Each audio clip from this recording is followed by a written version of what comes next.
Hey, Howard. In case you need a lawyer, here's my business card. I'm attorney Howard Ankin. Oh, hey, Howard. If you or someone you know has been hurt at work, Ankin Law can get the medical bills paid, the lost wages reimbursed, Oh, hey, Howard. and the compensation you deserve. Hey, Howard. We're one of the largest filers throughout the state of Illinois of workers' compensation claims. We're here to help. Call 312-6-million. Injury law made personal, that's Ankin Law.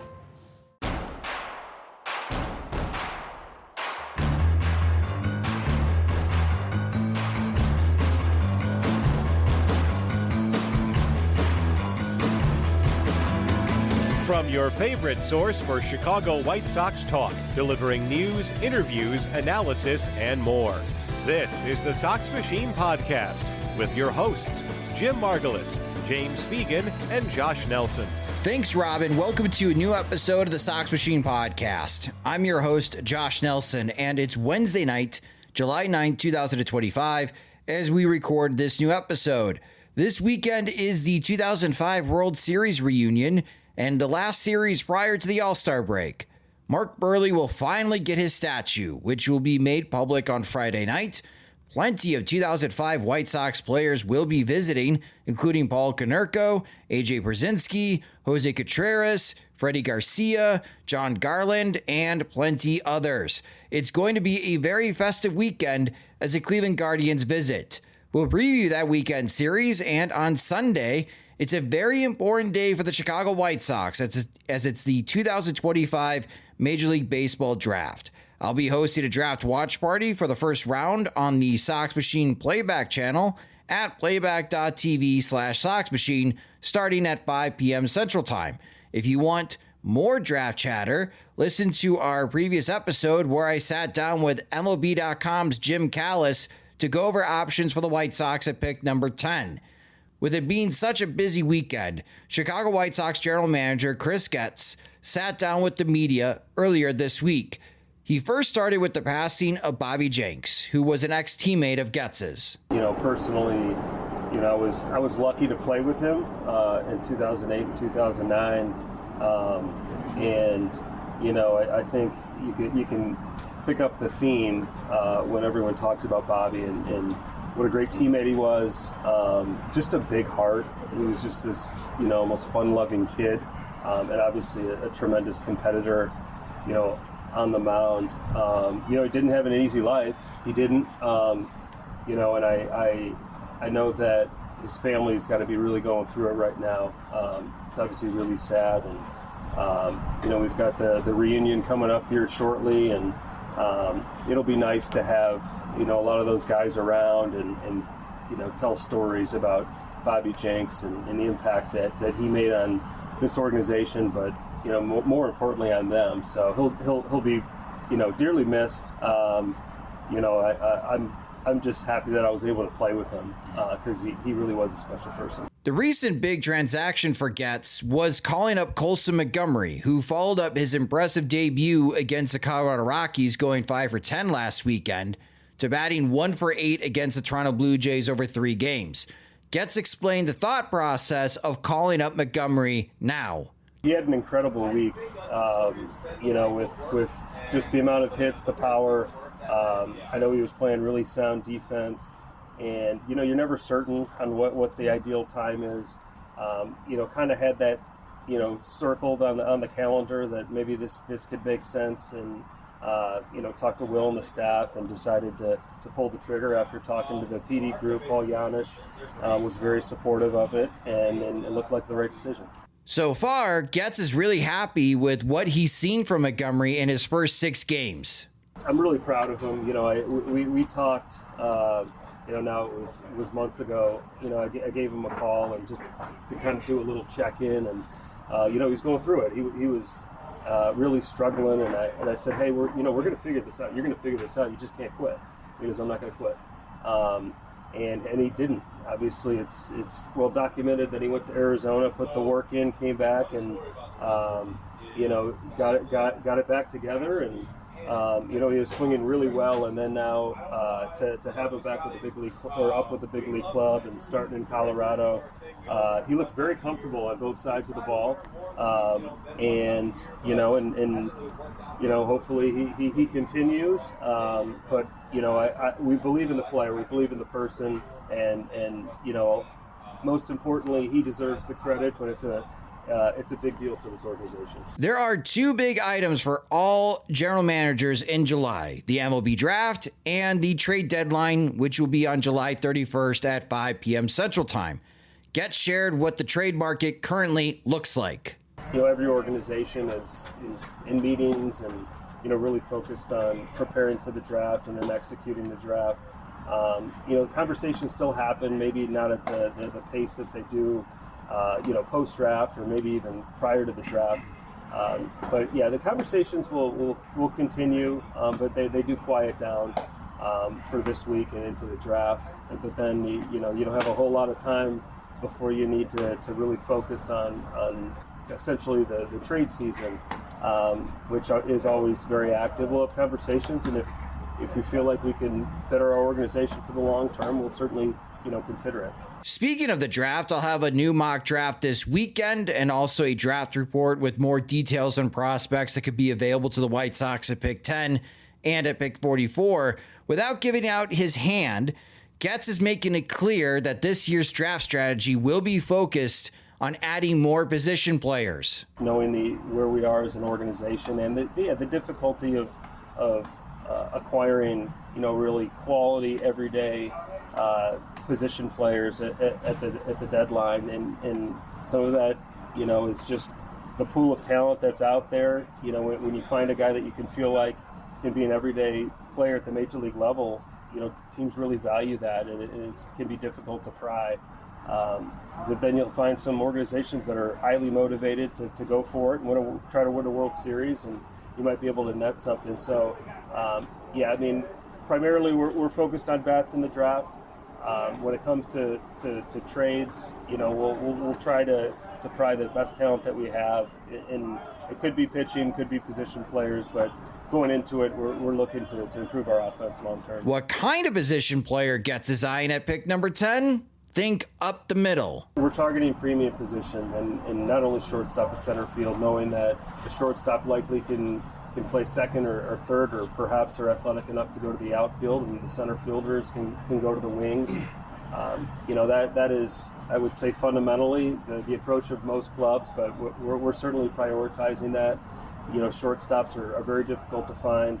Going back to the trade deadline, it's not easy to pry a shortstop, an everyday shortstop. So the best way to get that talent into your system is likely drafting them or signing them on the international side. So I love shortstops. I really do. I think that they're it's obviously a highly skilled position, and it's a very demanding position as well. So if they're able to handle the responsibilities of shortstop, they're likely going to be able to handle the responsibilities of other positions around the field. Once the MLB Draft is over and the All-Star break festivities subside, the trade discussions will heat up for Getz, especially for two veterans that have been performing well recently in Mike Tauchman and Adrian Houser. Getz has been very happy with the offensive production he's seen from Tauchman. Tauch's been outstanding. He really has. And, we were excited about getting him, just because he puts together quality at bats. He always has. And I think he's exceeded just quality at bats, and there's been some real production. He's been very consistent. So, we'll weigh all the different options. Having Mike Tauchman with the White Sox is a good thing. But if conversations pick up and it makes sense, then we'll do a deep dive. But right now, we really enjoy putting him in the lineup as regularly as we can. As for Adrian Houser, he continues to roll as he helped snap the Toronto Blue Jays' 10-game winning streak on Wednesday, only allowing one run over 7 innings. In 9 starts with the White Sox, Houser has a 1.56 ERA over 57 2/3 innings. Houser was intended to help eat innings for a White Sox pitching staff that saw its depth get impacted with significant injuries during spring training. Now, Houser has been pitching so well, it's going to be hard to keep him past July 31st. Definitely want to protect our young arms. That was the, quite honestly, the motivation in acquiring Adrian Houser and a Savali to be able to give guys, extra days rest, or if someone gets nicked up and needs to go on the IL for a little bit, we could have someone step up and fill those quality innings. Now, when it comes to, an upcoming deadline, first and foremost, it's my job to, continue to build this organization and have this, I would say long-term view. But weighing the protection of these young arms and, perhaps acquiring some future assets that can help you win some games in the future. It's not a straightforward answer. It isn't. You look at our minor league system, and you look at Tanner McDougal, who's really taken some strides, and Davis Martin, will be back here shortly. He's going to have a rehab out in Charlotte this week, and you look at the potential acquisitions that you can make with some of the deals as well, and perhaps it's an arm that can help you right away. So we've got some time to work through it.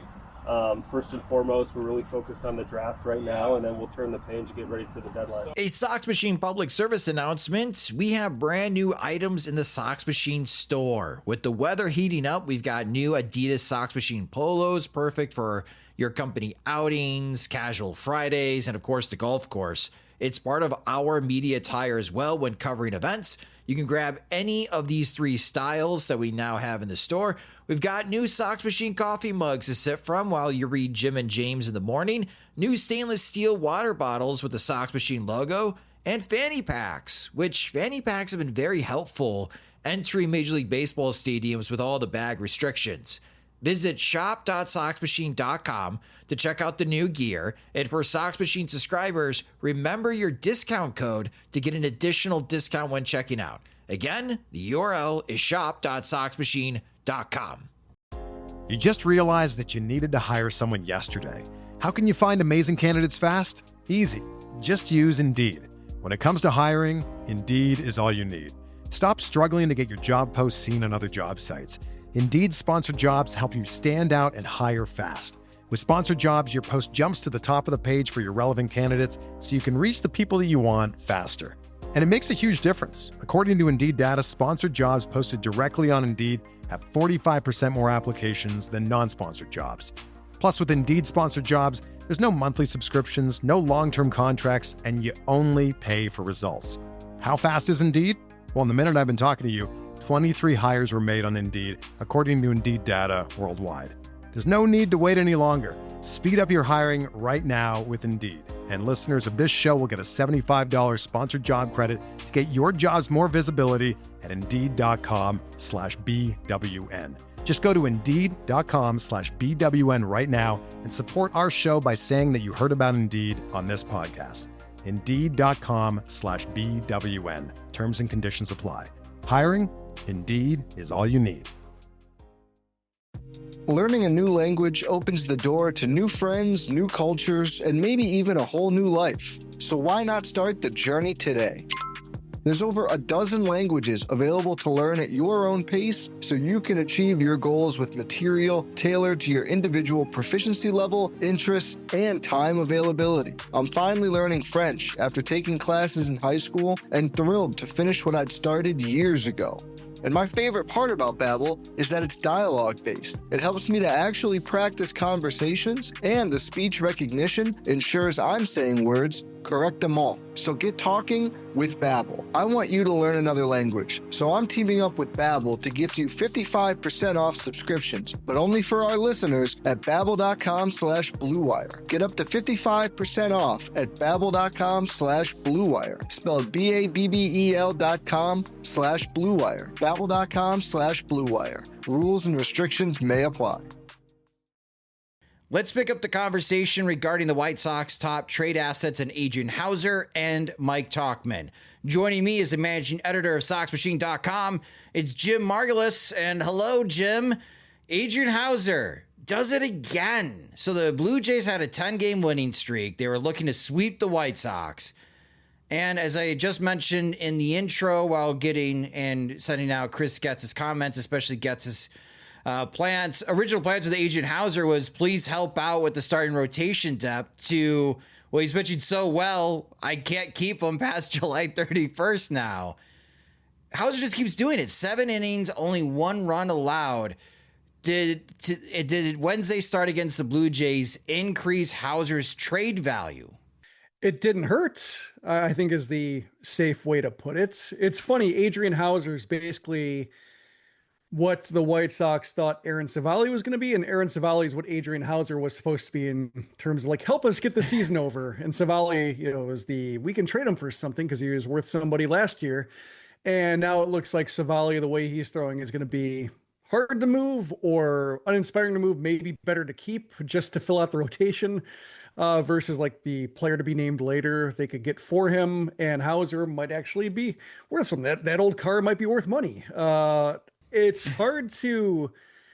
really hard to pin down his value based on just like how well he's throwing. He could not possibly do more for the White Sox than he's done this year against bad offenses, against good offenses who are playing well. Like the stuff is better. It's not entirely smoke and mirrors. He's got more velocity. The curveball is a weapon that he didn't have before. Still doesn't miss bats a ton. Still relies on grounders and weak contact, and a lot of double plays, a lot of Tim Elko defense to get through. But maybe he has like an ERA in the low 3s versus the ERA in the high 1s. But like either way, it's worth something. So it's just a matter of what.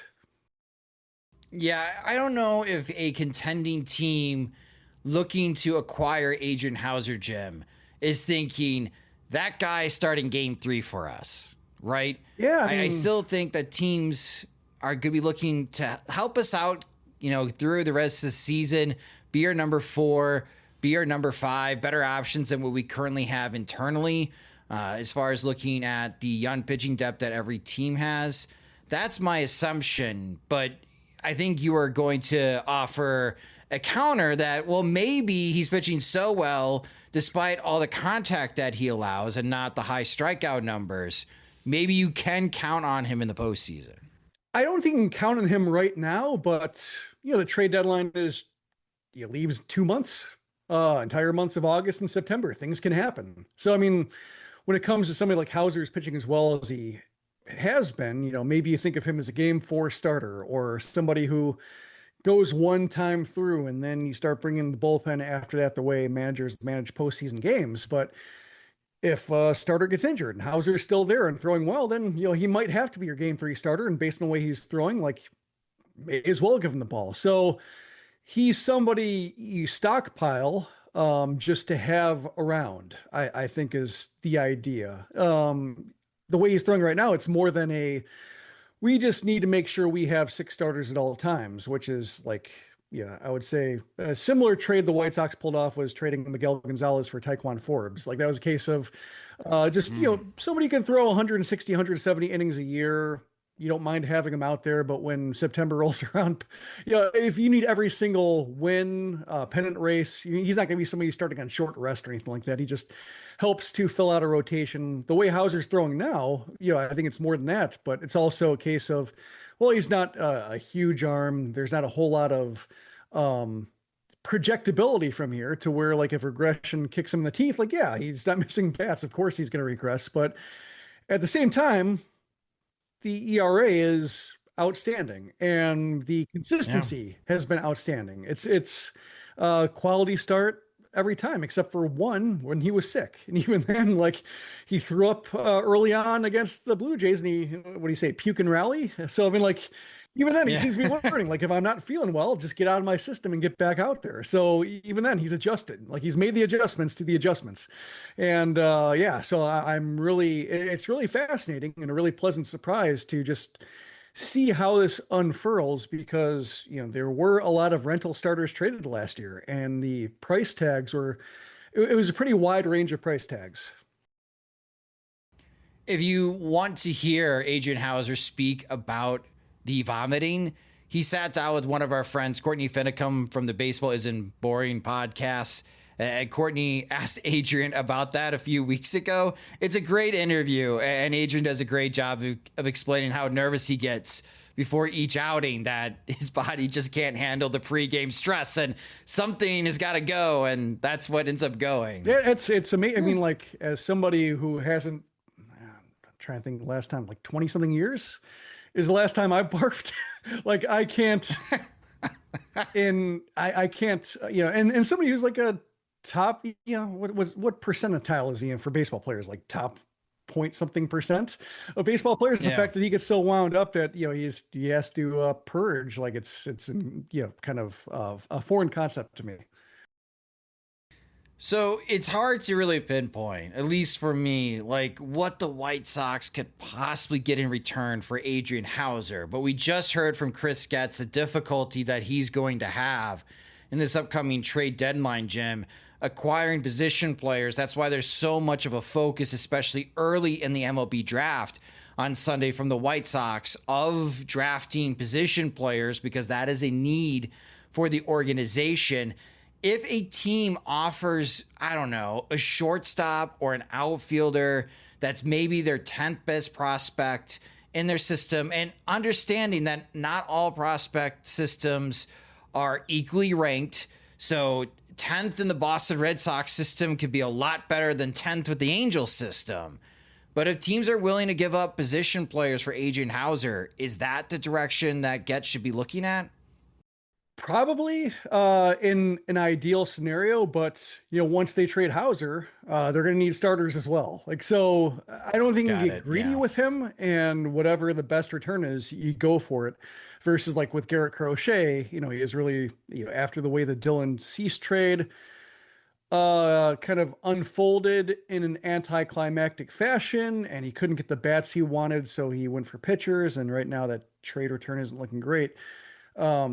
I think with Crochet, he really held out for the position player package he wanted. And, I was looking back at the last trade deadline, the reviews, the winners and losers, pieces, just to see what the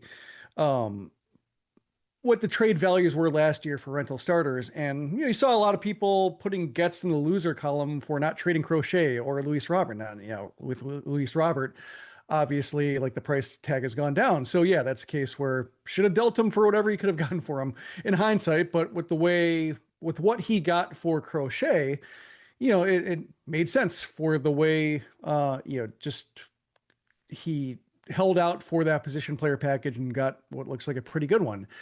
So when you have that kind of player, yeah, you can hold out. But I think for Houser, who's found money at this point, you just try to turn him into, you kind of one red paper clip it and try to keep trading upwards into somebody who's can make some kind of impact for longer, whatever position that may be. Yeah, because I know Kylie McDaniel of ESPN and Eric Longenhagen of Fangraphs, they use future value. So they put those grades on those prospects. I guess from my perspective, if any team's willing to offer a 45 future value grade player, no matter if it's a pitcher or position player, I think you got to take it, right? For Adrian Houser. Like, to your point, Jim, it's found money.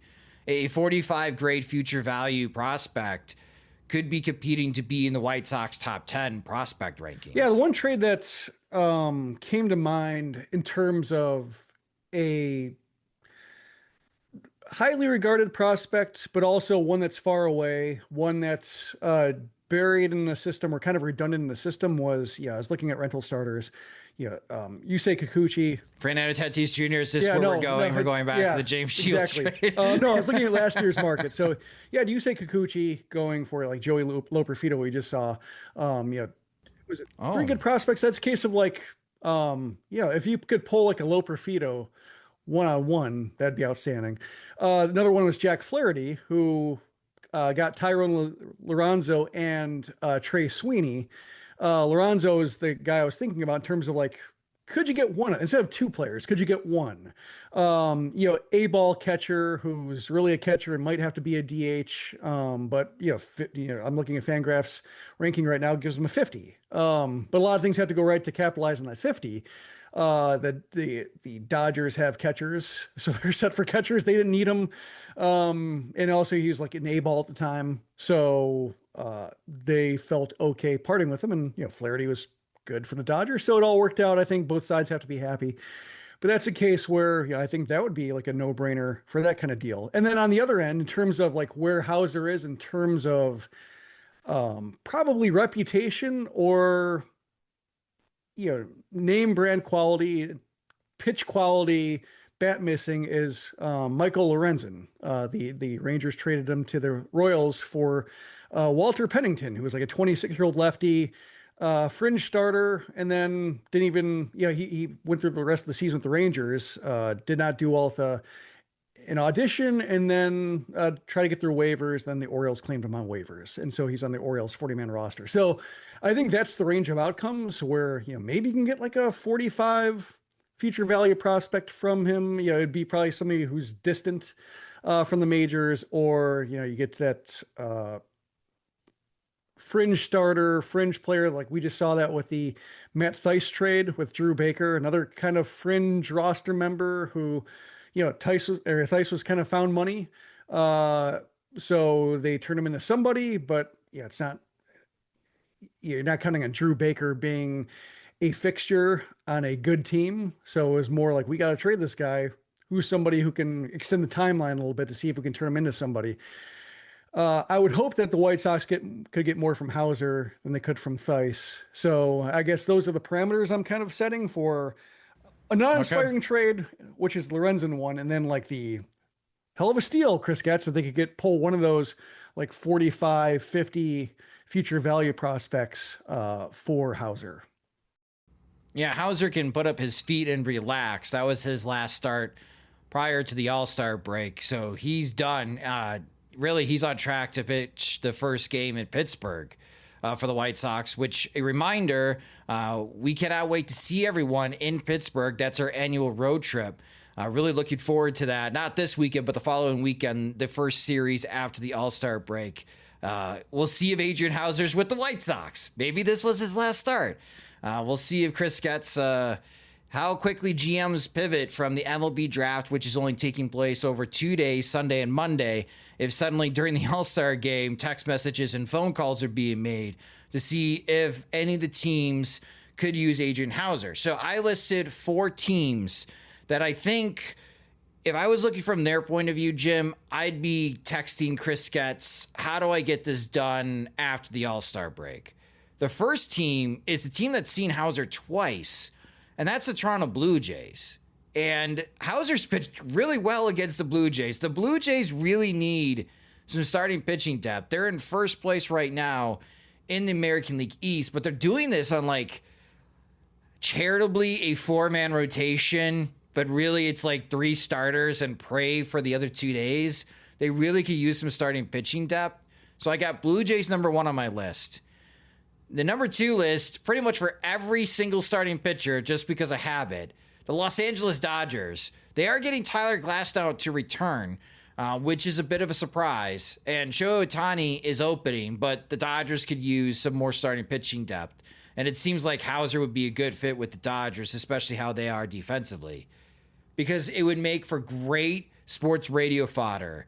My third team on the list, the Chicago Cubs. And we're already starting to hear this type of speculation.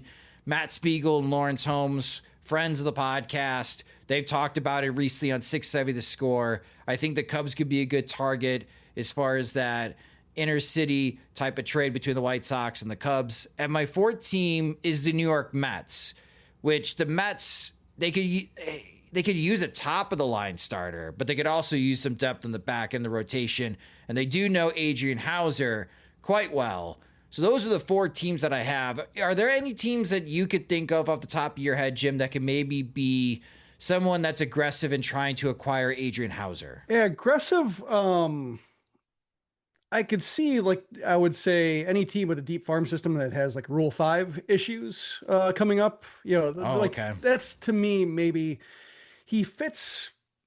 Yeah, every team needs 5 starters. So it's a case of if he comes cheap or comes what they might consider, quote unquote free, because here's a player we weren't sure if we would Rule 5 him anyway, or if we would protect him on the roster.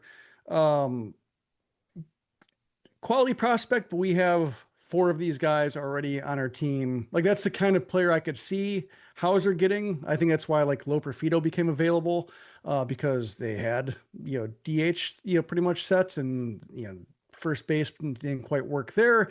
So he's bounced around. So I think that's why I think, the teams you listed are good. The Dodgers are always in the market. Dodgers always have guys that could trade. I would just recommend for Chris Getz that he not trade for players with broken legs because Alexander Albertus is still a mess. Like, he's supposed to be fine by spring training. He still hasn't played in a complete game for the White Sox this year. He's currently back on the injured list, or currently in this limbo state of just, hasn't played in consecutive games, he's kind of between rosters right now. So this is, July, and he's supposed to be ready by spring training. So yeah, healthy players. That would be my recommendation. Well, let us know in the comments section or hit us up on social media some other teams that you could think of that could be possible trade targets or aggressors in trying to acquire Adrian Houser, but I think he becomes the White Sox top trade asset prior to the deadline. Number 2, I think, for the White Sox at trade assets is Mike Tauchman. And Tauchman is on a heater. In his last 7 games, he's 12 for 26. In his last 15 games, he's batting .351. But I think everyone is familiar with the injury history for Mike Tauchman, especially this season. You don't really want him to run a whole lot. He has been making very good defensive plays in right field for the White Sox this year, but you have to be mindful, again, of that lower half and the hamstring injuries that Tauchman has gone through. But he continues to hit, Jim. And I just wonder, is Tauchman going to be a coveted bat earlier before the deadline, or are we talking to July 31st? He's still with the White Sox, and we have to be ready for hug watch before the White Sox play the Phillies on July 30th, because the White Sox do have an off day on July 31st.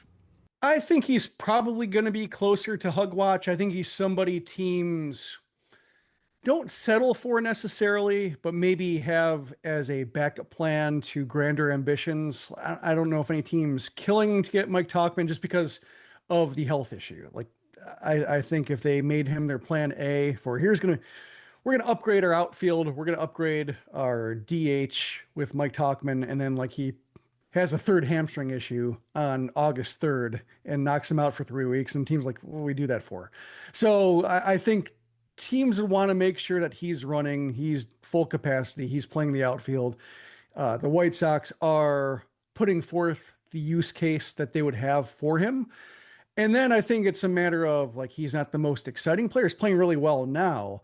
To me, it kind of reminds me a little bit of like a David Peralta type, and that like nobody is like, okay, champing at the bit for, gotta get David Peralta. He's going to be the difference between us making the World Series and not, but he's like a useful player. He was above replacement level, average to sometimes slightly above, depending on like defensive metrics, how that worked out that year.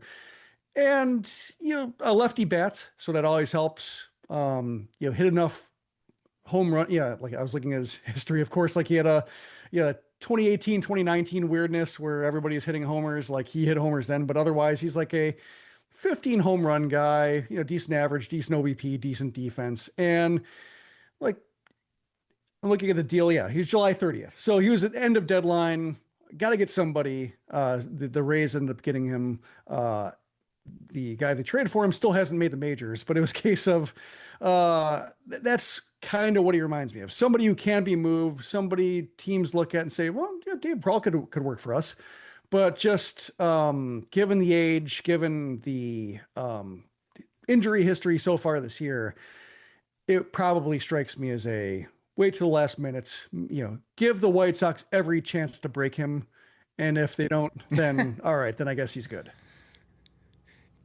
All right, so we're waiting to the very end for Mike Tauchman. I have 3 teams on my list because I'm thinking more, what are the teams that need DH help? And number 1 on the list that I have that could be a target for Mike Tauchman are the San Diego Padres. The Padres for DH have a 57 weighted runs created plus, and old friend Gavin Sheets has really cooled off. 40 games at DH for the Padres. Sheets has a 90 weighted runs created plus, but that's a 658 OPS.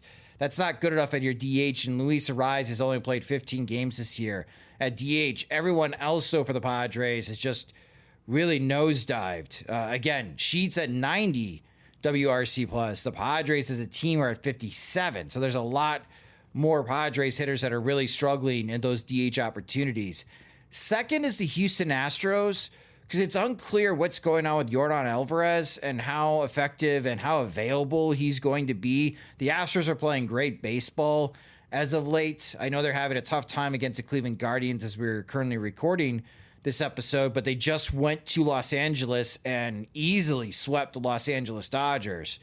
So that could be one of those depth type of pieces for the Astros, just adding a veteran presence on their bench or even take up those DH spots in August and September.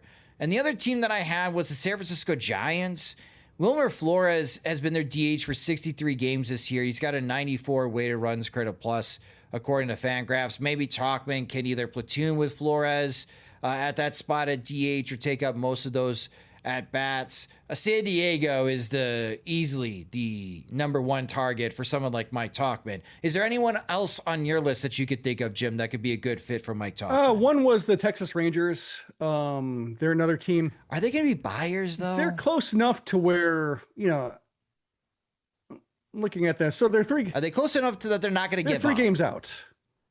So they're in the same group with the Royals and Twins, and the Royals can use outfield help too, and they're picking up as of late. So the Royals are there too. Just when it comes to the Royals, I wonder if they just think Kauffman Stadium is a huge outfield for him to cover. It's a lot of full speed running for him. And so, maybe they want somebody who's, and they need all the offense they can get. Maybe the Royals need a surer bet than Tauchman, just for the value that, they prioritize defense, or they want to prioritize defense. They've seen what it looks like when they don't get defense from a corner outfielder who also doesn't hit. So I don't know if he's a good fit there, but like the Rangers are in a weird spot. Like they have, their outfield seems pretty much set, except like their outfield's also been kind of a mess. Like I think, Adolis Garcia is somebody that, he was so huge for them, but he's also not doing anything this year. They've already bailed on Jock Peterson, and they're doing a mishmash at DH there. So I could see them if they get hot enough to where they're in that run for that final spot, but don't want to like mortgage a position, but also like they can, rotate Tauchman between right field and DH. Maybe he's somebody who meets their price tag. And if the White Sox are just happy to get anybody for him, like that's, perhaps he appeals to them, because if like they are driven by, Marcus Semien and Corey Seager, and like Seager's hurt and Semien's not quite right. And the whole, that park has been just hell for hitters all year. Like it's turned into a really pitcher friendly ballpark and nobody's hitting there. So perhaps like they just have to really reconsider the stadium after the end of the year, and don't want to put huge bets, but also like they're a major market team. They're a big payroll team. Like they shouldn't give up on seasons that, or something's in reach. Sure. Like I think it makes sense. But it's a case of end of July. Does it cost somebody that they have no plans for? Sure. Why not? Right. Okay. Yeah. That's a good point. Yeah. To your point, you got the Royals, Twins, and Rangers within 3 games of the wild card. The Angels are 3.5 games out of the wild card. They will not die. And the Guardians, which we'll talk about in a moment, they're 4.5 games. They're one of the back teams I thought of about, like the White Sox trading with them for like pitching help, because their rotation's been steady, but also like not great. I just don't know who they'd trade. But the White Sox did really well trading with them last time, getting Kai Bush and Edgar Carroll for rental or 2 rentals. Yeah. So, they cross my mind. I'm just not sure who, because that farm system is pretty ragged, and it's pretty depressing. Yeah. And like Carroll was a good prospect. Bush was an interesting prospect. They just were rushed. They skipped Carroll in high A for some reason. They went straight from low A to double A. Bush was rushed back, or he was accelerated through coming back from an injury, and so he was getting beat up at a higher level than he should have been pitching. So if there are any depressed assets in the Angels system that are possibly being mismanaged, the White Sox have done that before. Yes, they have. Well, we'll see. If you guys, again, just like with Adrian Houser, if you guys have teams in mind for Mike Tauchman that the White Sox could trade Tauchman to, let us know in the comment section at soxmachine.com or hit us up on social media. I think those are the two top targets right now for the White Sox to trade assets. It's not sexy, Jim. I know Luis Robert is back, but Robert really needs to hit post All-Star break. I think he's going to be a last-minute move for Chris Getz. If he can unload him, that's going to have to be more creative on the money side than someone like Adrian Houser or Mike Tauchman. But keep Tauchman healthy, and Adrian Houser, I'm still shocked that he's with the White Sox right now. I would not be shocked if we're in Pittsburgh and we're getting ready to walk into PNC Park and we have to stop and go back to the hotel room, Jim, and do an emergency podcast from the hotel because the White Sox traded Adrian Houser before he's making that start. Yeah, I mean, I could see, same argument for Tauchman not being dealt until the last days of the trade deadline. You can see a similar case for Houser, just wanting to make sure that he doesn't turn into a pumpkin immediately. He's pitching so well. Regression of some form has to come. So do they want the White Sox to absorb some of that regression?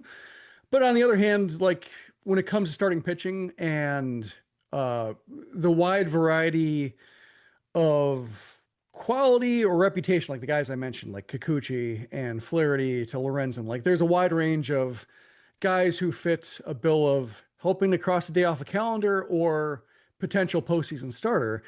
And if a team wants to jump on a certain player, figuring like he's the right price, and if he somehow maintains his current form, then we don't need him to be a number 2 starter. But if he continues looking like a number 2 starter, then hell yeah, us. Like I could see a team jumping the market maybe because like the White Sox have a certain player in mind and that team decides, we can part with that guy. We're going to trade him for somebody anyway this deadline. May as well be Houser. Like that's how I could see it coming together faster. Otherwise, I could see him lasting a couple more starts just because teams want to see, like, is this guy actually for real? Or is this the start where he throws 92 instead of 95? And, we see the reasons why the White Sox were able to sign him from a AAA roster in the first place. If the White Sox do start Houser in that first game in Pittsburgh, his next start would be still on the road at Tampa. He would avoid that home series against the Chicago Cubs. So if he pitches well against the Pirates, which they don't have a dangerous offense, Tampa Bay sometimes can hit at home. But if he continues his progress, where he has a sub-2 ERA through 11 starts, it avoids one of the best offenses in Major League Baseball.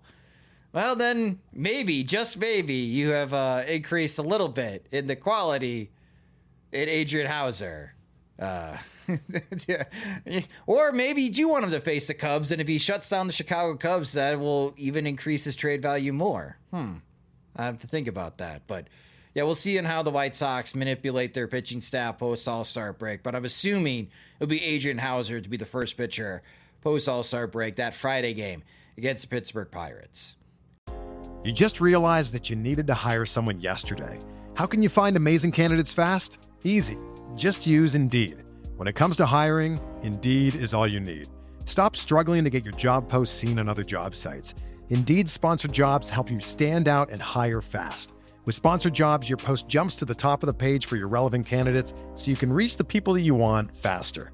And it makes a huge difference. According to Indeed data, sponsored jobs posted directly on Indeed have 45% more applications than non-sponsored jobs. Plus, with Indeed sponsored jobs, there's no monthly subscriptions, no long-term contracts, and you only pay for results. How fast is Indeed? Well, in the minute I've been talking to you, 23 hires were made on Indeed, according to Indeed data worldwide. There's no need to wait any longer. Speed up your hiring right now with Indeed. And listeners of this show will get a $75 sponsored job credit to get your jobs more visibility at Indeed.com/BWN. Just go to Indeed.com/BWN right now and support our show by saying that you heard about Indeed on this podcast. Indeed.com/BWN. Terms and conditions apply. Hiring? Indeed is all you need. Learning a new language opens the door to new friends, new cultures, and maybe even a whole new life. So why not start the journey today? There's over a dozen languages available to learn at your own pace so you can achieve your goals with material tailored to your individual proficiency level, interests, and time availability. I'm finally learning French after taking classes in high school and thrilled to finish what I'd started years ago. And my favorite part about Babbel is that it's dialogue-based. It helps me to actually practice conversations, and the speech recognition ensures I'm saying words correct them all. So get talking with Babbel. I want you to learn another language, so I'm teaming up with Babbel to gift you 55% off subscriptions, but only for our listeners at babbel.com/bluewire. Get up to 55% off at babbel.com/bluewire, spelled BABBEL.com/bluewire. Babbel.com/bluewire. Rules and restrictions may apply. Well, for the Chicago White Sox, again, as I mentioned in the intro, this is going to be a very festive weekend. This is the 2005 World Series reunion. On Friday, it will be the unveiling of the Mark Burley statue. James Fegan got a chance to speak to the team that sculpted the new statue for Mark Burley, so we'll have some insight on that on SoxMachine.com. Really interesting stuff coming from James regarding the statue. Fans will be getting a replica statue for the Saturday game. There's going to be a ton of meet and greet for the White Sox season ticket holders with 2005 personnel. Ozzie will be there taking pictures with fans and a lot of the ex-players as well. And on Sunday is maybe the most interesting bobblehead the White Sox will have this season. The 4 consecutive complete games for the American League Championship Series, all in one bobblehead. That'll be given out on Sunday. So definitely if you have tickets for Sunday's game, make sure you arrive early. The Cleveland Guardians coming into town for this 4-game series. The Guardians are 43-48. They had a really rough stretch where they lost 10 straight games at one point. They have won their last 3 games. They are 3-7 in their last 10. Offensively, the Guardians are a little more dangerous on the road than at home this year. On the road, they're averaging only 3.89 runs per game. At home or overall for the season, it's at 3.66. So an uptick away from Cleveland, but still not great for the Guardians. As a team, OPS on the road this year, 673, not very dangerous. On the pitching side, the starters this year, it's a 4.06 ERA. That's middle of the pack. What's surprising for the Guardians is that the bullpen is also middle of the pack. They had a historic season last year coming out of the relievers, and regression has hit Cleveland hard in combination with the offense not clicking. That's not a good mixture of success for the Cleveland Guardians. The relievers this year have a 3.89 ERA. That's good for 17th in Major League Baseball. Your pitching probables for this series, Thursday night, 6:40 p.m. Central Time. Left-handed pitcher Logan Allen will take the ball for the Guardians against Jonathan Cannon for the White Sox. Friday night, 7:10 p.m. Central Time start. Gavin Williams will take the ball for the Guardians against Shane Smith. This is Smith's last appearance before the All-Star break. And then on Saturday, you have Sean Burke taking the ball for the White Sox. That's a 3:10 p.m. Central Time start. And then on Sunday, Aaron Savali will make the last start before the All-Star break for the White Sox. It'll be left-handed pitcher Joey Cantillo for the Guardians. I mentioned the lefties, the White Sox offense this year. Team OPS against left-handed pitching, 669. That's 17th in Major League Baseball. Against right-handed pitching this year, 632.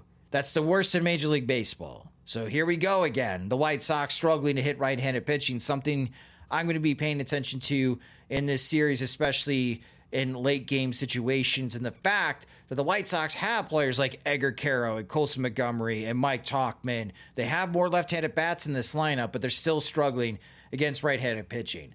But turning the attention back to the Guardians, Jim. The Guardians, a tremendous success story last year, winning the American League Central, really surprising a lot of people in doing so with a new manager. But at 43-48, even though they haven't played better baseball as of late, do you foresee the Guardians being sellers before the trade deadline, knowing that ownership for Cleveland just does not spend? They could be, which is kind of non-committal, but the one thing when you look at their schedule, I think this is a big series for the Guardians because they had a 10-game losing streak. But when you look at who they played to kind of fall into this terrible stretch, Blue Jays lost the series, Cardinals lost all three, Cubs lost all three, Tigers lost all three, and then they go on and sweep the Astros in Houston. So, there's a little bit of a return there, but like those are good teams. And when you look at their record against teams 500 or better, 21-37, like that's the worst record of any team that fashions itself a contender. So if they're getting by on bum sling, then perhaps there's just fewer bums to go around this year, or at least, they are one of those, under 500 teams and they fit the bill accordingly. But when you look at their schedule coming up, White Sox, then after the break, the A's, the Orioles, the Royals, the Rockies to finish out the month. Like that's a pretty soft schedule. The Orioles are playing better, and the Royals are, they've strung together some wins too. So those are teams that have, if nothing else, pride on the line. But if the Guardians are going to be a contender, they have to beat teams like the Orioles and the Royals. They have to step above them. So Jose Ramirez is missing the All-Star game to rest up and have something for the stretch run. So it seems like the players are taking it seriously. I don't think they've gotten any kind of word or, perhaps like they're no player agent saying like, hey, you're going to likely be moved here because the Guardians are going to be selling. So it seems like they are still open-minded. And if they, we've seen them sweep the White Sox in 4 games. Like if they sweep the Sox and then they, torch the A's who are struggling as well. All of a sudden, it's a different looking standing. So that's why I think it's probably too soon. They're a team that can wait a little bit. But yeah, if the White Sox split a series, if they lose 2 out of 3 of the A's, then yeah, time is running out for them. Yeah, I don't foresee the Guardians being buyers. Yeah. Even if they did finish the month strong, it is what they've got. Like what they currently have now is what they're going to have at the end of September to try to make the postseason. So I think it's more of a decision of, do we stay pat or do we sell? Like, I just don't see the Guardians even being buyers, even if they do finish July strong, even though you go on social media and you see the outcry. And I give Guardians fans a lot of credit, Jim. It is consistent. Even when the Guardians are good and they are playing well above expectations like last year, Guardians fans have been on ownership forever in the sense of, why does this ownership group not spend at all? Like, you signed Jose Ramirez and you kept Jose Ramirez. Why haven't you been more aggressive in trying to add more payroll and build the strongest team possible? Like, why are the Guardians today not the Guardians of the 90s, right? Where they just tormented and were just a nightmare for everyone in the American League. Well, it's like they have the White Sox problem of like right field and DH. They're, in second base, they're always looking for the same positions, which I think just adds to the frustration. Like, it's been 5 years. Why don't we have an outfielder besides Steven Kwan? Like, I think those are the arguments that they have. Like, why can't we find a first baseman? And then they get to first baseman kind of slash DH with Josh Naylor, and then they trade him and they can't replicate his production. So I think that's why it's especially irritating for them just year after year of just watching outfielders who can't hit and getting by with this really deep rotation and being able to solve gaps on the pitching staff on the fly. And then, I think we saw with their bullpen, running out of gas towards the end of last year, just relying so much on Emmanuel Clase.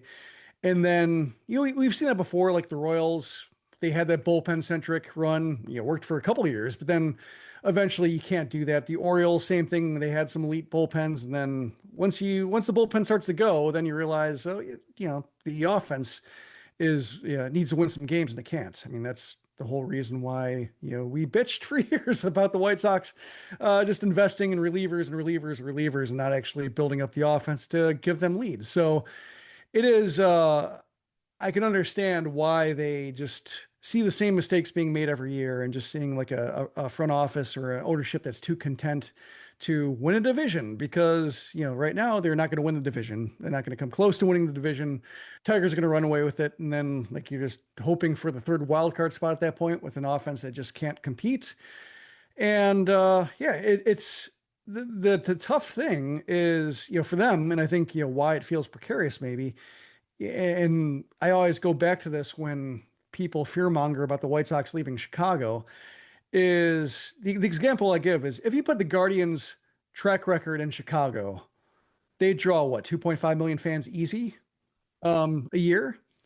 If you put the White Sox track record in Cleveland like struggles to draw 2 million with like a team that's winning over and over again because they just don't invest in the market's smaller. So they're just not getting the market energized. But like if you put the White Sox last 10 years in Cleveland, do they draw 1.1 million? I imagine they draw 1 million. It's hard to not draw 1 million, but they might come close. So, they've been really good at, one's competing in a weak division to why they've been so enduring in their quality, but also like they have strengths and they play those strengths, but also like they've done nothing to meaningfully address the weaknesses. And then when you have this year where the bullpen isn't elite and they trade from the offense and don't make up for it. And it's just Ramirez and Kwan and then everybody else. You can understand why they are just staring at just a team that's struggling to be 500 and being like, this is foreseeable.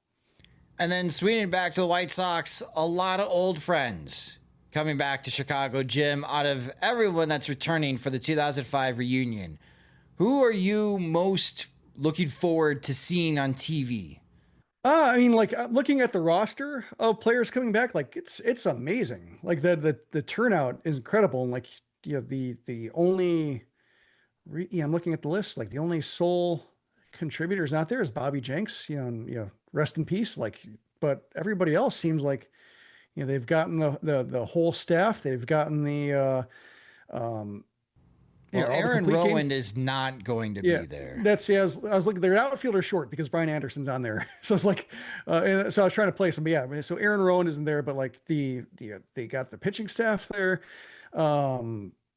They have the starting infields there. So yeah, it's really impressive. Like Juan Uribe, I think is always fun in big settings like that. So I'm looking forward to seeing him.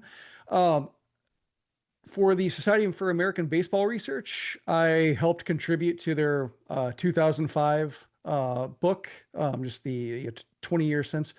And I wrote the player biography for Pablo Ozuna, who I forgot about the age gate thing and that he was 4 years older than he was listed. He was a top prospect with the Cardinals. And then he got traded to the Marlins and he got traded for Edgar Renteria, and Edgar Renteria ended up being younger than him because he was lying about his age. Like he forged his age to where like the Cardinals traded somebody older for a younger, more proven player. And it was fascinating. Like, whoops. Yeah. and that was one of the strange byproducts of, so much of the world changed after 9/11. And that was one of them, was all of a sudden we need to tighten up our security and who's coming in and out. We need more documentation on these players coming in. Then all of a sudden they started like scrutinizing birth records and being like, ooh, I think it was like 100 players, something like that. But Ozuna was one of them. But, fascinating how he still managed to overcome that and cobble together a major league career. And, I think Ozzy did a good job managing him, but it was fun. I worked with a Sabre member named Tony who could speak Spanish, and Ozuna only wanted to conduct the interview in Spanish. Did a phoner with him, and so like I had a list of questions, and like the last one was the age gate thing, just because like who knows, it could be a sensitive subject, and he might if you ask that first, he might shut down and give 2-word answers the rest of the way, and all of a sudden like you can't even get like the basic like what did your parents do, like the kind of stuff you need to fill out the biographical parts because you don't get a lot of that from English language coverage of Spanish players, like they're especially for role players. And so we say that question for the end, but like I read the transcript, the answers, like he said, like I'd do it again if I had to, like my career, like it just in order to stand out, like you had to that avenue was available to him. And so he said like just it was the advice he got. And, he's just put his career in people's hands and like it worked out for him. Like it's a case of, it was just something that was done. And so it's fascinating, but like so it's cool seeing like players who didn't get a lot of run, or just because, in terms of the press because of either their roles or language barriers. And like, it's cool seeing Ozuna now that I've learned so much about him in this process. Like, it'll be good to see him again. And like, apparently he's doing well in Dominican. Like he's got some businesses, invested in a gym, real estate. So he's doing well. So good for him. That's awesome. I am a bit surprised Tadahito Oguchi is going to be in Chicago. It's cool. I think he's been back before at least once. So like not a huge shocker, but like good. It's just tough. The logistics of him coming back are more difficult than other players. So yeah, it's great to see him. But I think, looking at the list, so many players have come back in one way or another. Like El Duque, that's cool to see him. Like he's not somebody frequently in the White Sox orbit. So he's another one I'm looking forward to seeing. But yeah, I think just in terms of playing to the crowd, getting the response, giving the reporters what they want to hear in terms of just like great quotes people love hearing, like people love talking to Uribe. I think he's my guy.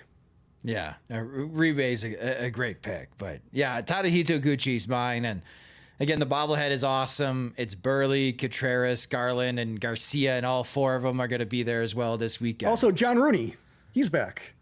Oh, yeah. So that's cool. That is awesome. Yeah, Jeff Blum is also going to be taking the weekend off from calling Houston Astros games and joining the White Sox. So it'll be a very fun weekend. It'll be a great way to end this homestand for the White Sox prior to the All-Star break. Is reminiscing about 2005. White Sox fans, I'm assuming, will be very packed Friday night and Saturday pregame to get pictures and see the new Mark Burley statue. And again, we'll have more details about how that statue came to be on SoxMachine.com from James Fegan as we get inch closer to the weekend. But again, we'll be recapping this series in our next podcast episode, which we'll be recording on Sunday night.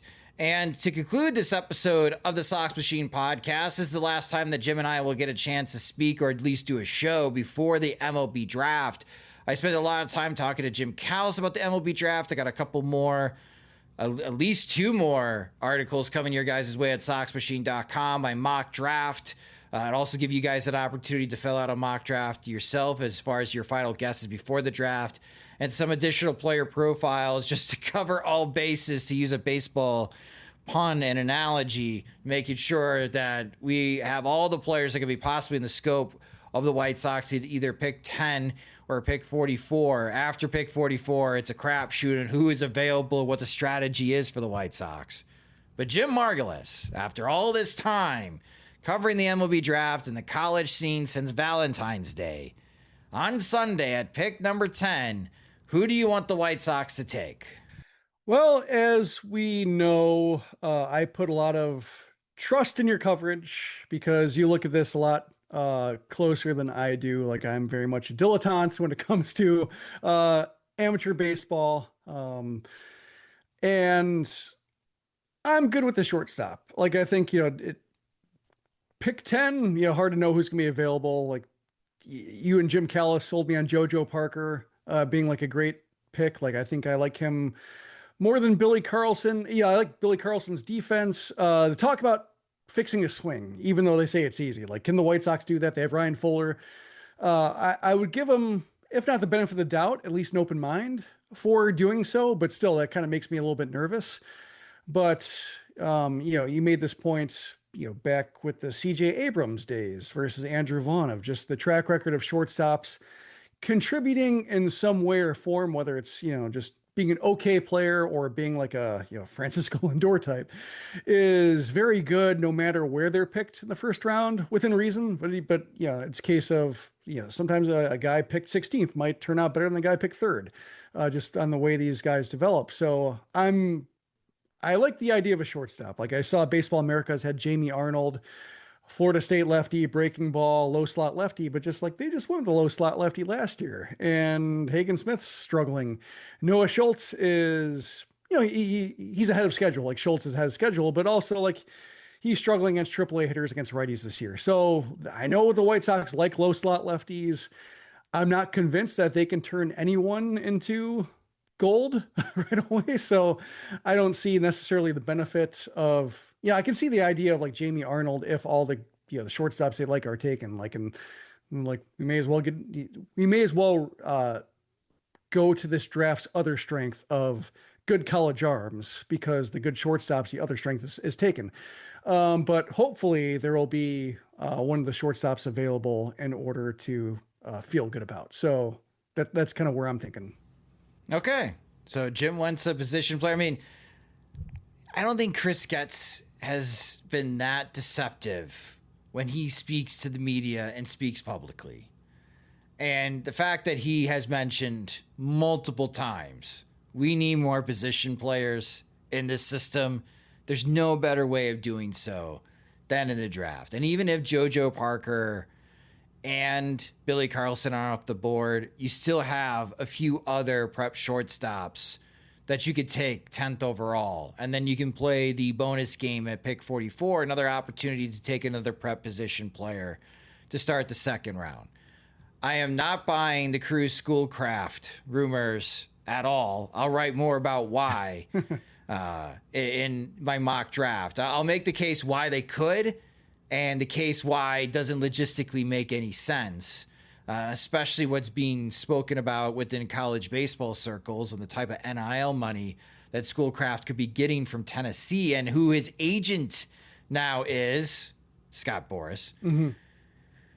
I just don't see that. Advisor, right? No. Oh, you can say you can now? now be an agent. Okay. So not only would Boras be representing him in MLB talks, Boras could represent him in NIL talks with Tennessee. Oh, yeah, his business expanded. Yeah. So, again, I'll have my mock draft. I'll be playing out the scenarios. You guys have been following. You've been awesome all year, giving me feedback and giving me your thoughts about the MLB draft and the type of prospects that you like. But it's coming up on Sunday, and it'll be a pretty big day for the White Sox. Another opportunity for them to add more position player talent to the pipeline that they really, really do need. And again, we'll have that MLB Draft show on our playback channel, playback.tv/Sox Machine. We'll also have that video on youtube.com/Sox Machine as well. And we'll give our thoughts on at least the first round pick for the White Sox, hopefully the second round pick as well at pick 44 on Sunday's episode when we record that and have it ready for you guys on Monday morning as we enter the All-Star break and the Home Run Derby and the All-Star game on Tuesday and the most boring day of the calendar year on Wednesday when nothing is going on. And then we'll all be on flights and in our cars making our way to Pittsburgh the following weekend. But thank you so much for listening to this edition of the Sox Machine Podcast. If you just discovered the Sox Machine Podcast, you can subscribe to the show wherever you listen to podcasts, such as Spotify and Apple Music. You can watch our videos, including our draft videos, which we took highlights of key prospects throughout the college baseball and high school baseball season as well. You can go to youtube.com/Sox Machine to check those out. I also recorded a video with Jim Margalus as we built the White Sox watch board for pick number 10. You can follow us on social media. We're on all the platforms at Sox Machine. You can follow our beat reporter James Fegan at JR Fegan. You can follow me at SoxMachine_Josh. We're on Blue Sky. If you're on Blue Sky, we're at SoxMachine.com. James is at JRFegan.SoxMachine.com. I am Josh.SoxMachine.com. If you love our work and you love to support us, you want full access to all of our coverage of the Chicago White Sox, the MLB Draft, and other happenings with the majors and the minor league affiliates for the White Sox, you can sign up to become a Sox Machine supporter at SoxMachine.com. Monthly plans start at $5. That gets you the ad-free version of both the podcast and the website. We also have some spots open in our Veterans Committee, which gets you to the group chat so you can text directly to James. What is going on with the White Sox clubhouse? Are you seeing players hug each other? Is someone being traded? Great insight was James texted everyone that Kyle Teal was yelling in the clubhouse, "Where's Tim Oko?" And we knew that Tim Oko was returning to the White Sox before it was officially announced by the White Sox. So again, if you want that type of insight, you can get it by joining the Sox Machine Veterans Committee. You can sign up at SoxMachine.com. The Sox Machine Podcast is a production of SoxMachine.com and part of the Blue Wire Podcast Network. Alongside Jim Margalus, I'm Josh Nelson. Thanks for listening and watching.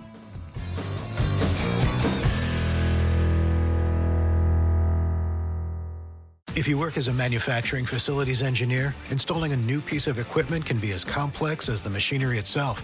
From prep work to alignment and testing, it's your team's job to put it all together. That's why it's good to have Grainger on your side. With industrial-grade products and next-day delivery, Grainger helps ensure you have everything you need close at hand through every step of the installation. Call 1-800-GRAINGER, click Grainger.com, or just stop by. Grainger, for the ones who get it done.